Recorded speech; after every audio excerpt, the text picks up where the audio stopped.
السلام علیکم ورحمۃ اللہ وبرکاتہ۔ بسم اللہ الرحمن الرحیم، الحمد للہ رب العالمین، اللہم صلی علی محمد وعلی آل محمد وبارک وسلم۔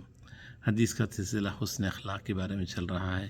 نبی صلی اللہ علیہ وسلم کا ارشاد مبارک ہے، اکمل المؤمنین ایمانا احسنہم خلقا، کامل مومن وہی ہے جس کے اخلاق اچھے ہوں۔ مومن کی یہ مکمل ایمان ہونے کی علامت یہ ہے حسن اخلاق ہونا۔ اور ایک حدیث میں آپ صلی اللہ علیہ وسلم نے ارشاد فرمایا، ما شیء اثقل فی میزان المومن یوم القیامت حسن الخلق، یعنی میزان جو قیامت کے دن جس میں انسان کی نیکی اور بدی تولے جائیں گے، اس میں سب سے زیادہ جو وزندار جو چیز ہوگی نماز، روزہ، زکوٰۃ، حج، اس کے مقابلے میں حسن اخلاق ہوں گے۔ جس کے حسن اخلاق ہوں گے اس کا میزان بہت بھاری بھرکم رہے گا۔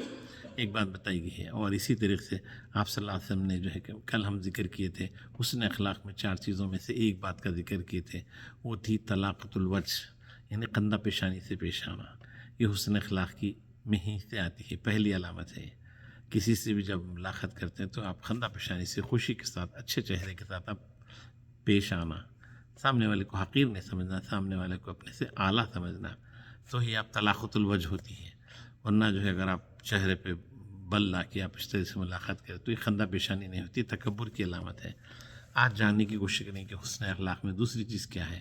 حسن اخلاق میں دوسری چیز جو شمار کیا گیا ہے وہ دراصل الرفق فی الکلام ہے، یعنی بات چیت میں نرمی والی چیز ہونا، ملائم والی چیز ہونا، الفاظ اچھے استعمال ہونا، اور جو ہے کیا بولتے ہیں تکبر کا ٹون نہیں ہونا بات چیت جب کرتے ہیں تو الرفق فی الکلام، کلام کے اندر نرمی والی چیز ہونا۔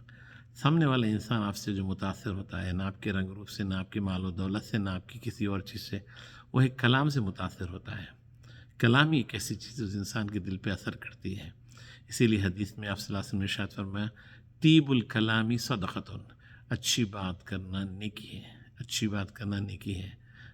مال و دولت خیر خیرات کی کرنا صحیح ہے، اگر یہ نہیں ہے آپ اچھا کسی سے اچھا کلام بھی کر لیجئے، آپ کو نیکیاں آپ کے کھاتے میں آتے رہیں گی۔ تو کلام کا بہت بڑا اثر ہے۔ اور اگر یہی کلام اگر آپ سخت استعمال کریں، ترش کلام استعمال کریں اور گھٹیا الفاظ استعمال کریں، تو پھر سامنے والے کے دل میں پھر آپ کے تعلق سے بغیر کسی اس کے نفرت والی چیز پیدا ہو جاتی ہے۔ تو کلام بہت بڑا اثر کرتا ہے۔ اسی لیے فارسی میں کہا جاتا ہے، زباں شیریں تو ملک گیری، یعنی اگر زبان میٹھی، اگر آپ اچھی میٹھی کسی سے بات کریں تو لین دین تو کیا چیز ہے بلکہ انسان اپنا ملک بھی دے دیتا ہے زبان کی وجہ سے۔ یہ زبان بہت بڑا اثر کرتی ہے، اس کا بہت بڑا اثر ہے۔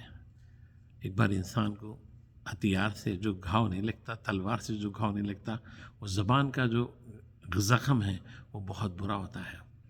اسی لیے جو ہے آپ صلی اللہ علیہ وسلم نے خاص کر کے کہیں کہ الرفق فی الکلام، کلام نرمی سے کلام کیا کرو، نرمی سے کلام کیا کرو۔ مزاج میں انسان کے نفس بولتا، کیوں میں ان سے ایسی بات کروں، کیا میں ان کو کچھ قرضہ دینا ہو جو میں ان سے سافٹ بات کروں، بس میں ایسی بات کروں گا؟ نہ، ایسی بات کریں گے تو ہوگا یہ کہ آپ سے لوگ دور ہوتے جائیں گے، آپ سے لوگ دور ہوتے جائیں گے، بولیں گے نہیں، بس آپ سے کنارہ کشی کریں گے۔ کیوں؟ وہ بندہ بات چیت نہیں، ان کی بات چیت سے سمجھ میں آ گیا کیسے ہیں انہوں، بس نہ کو ہم کو ان سے ہم کے قریب ہونا نہیں ہے۔ تو جو چیز اثر کر رہی ہے وہ چیز کیا ہے؟ وہ کلام بہت بڑا اثر ہے۔ کلام انسان کے اوپر اثر کرتا ہے۔ تو اسی لیے حسن اخلاق میں جو دوسری چیز جس کے بارے میں ہم ذکر کیا گیا ہے وہ دراصل کیا ہے؟ الرفق فی الکلام۔ اللہ تعالیٰ سے دعا ہے کہ اللہ تعالیٰ ہم کو حسن اخلاق عطا فرمائے اور ہم کو ہر ایک کے ساتھ اچھے کلام سے بات کرنے کی توفیق عطا فرمائے، اور اگر انجانے میں ہم سے اگر ہم ترش کلامی، بد کلامی ہو گئی ہے، اللہ تعالیٰ ہمیں معاف فرمائے۔